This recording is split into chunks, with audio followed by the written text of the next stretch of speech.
வணக்கம் ஆண்டி, எப்படி இருக்கீங்க? நல்லா இருக்காங்க. நீங்க? நல்லா இருக்கேன் ஆண்டி.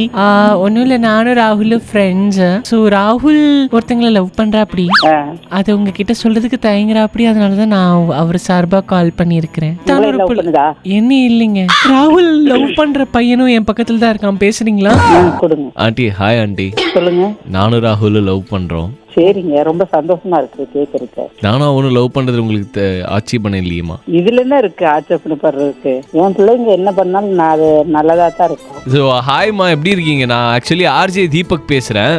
சொல்லுங்க. இந்த ஜெனரேஷன்ல இப்படி ஒரு அம்மா வந்து பாக்குறதுக்கு ரொம்ப ரொம்ப சத்தியமா சொல்ல ரொம்ப பெருமையா இருக்குது. பையன் தான் உங்க நம்பர் கொடுத்து பிராங்க் பண்ண சொன்னான். He is so blessed actually, உங்களை மாதிரி ஒரு அம்மா கிடைக்கிறதுக்கு. கண்டிப்பா. நான் வந்து அவங்க அம்மா கிடையாது, ஒரு ஃப்ரெண்டு, நல்ல ஃப்ரெண்டு தான். விருப்பப்பட்ட செய்யறது நம்ம தடை சொல்லக்கூடாது. அவங்க யார் லவ் பண்ணாலும் அது அவங்களோட இஷ்டம் தானே. அதுலதான் உங்களுக்கு சந்தோஷம் கிடைக்குது அப்படின்னா அந்த சந்தோஷம் நமக்கு கிடைக்கூடாதுல்ல. தங்கமே, நீங்க எங்க இருந்தாலும் நல்லா இருக்கணும் தங்கமே. தெய்வமே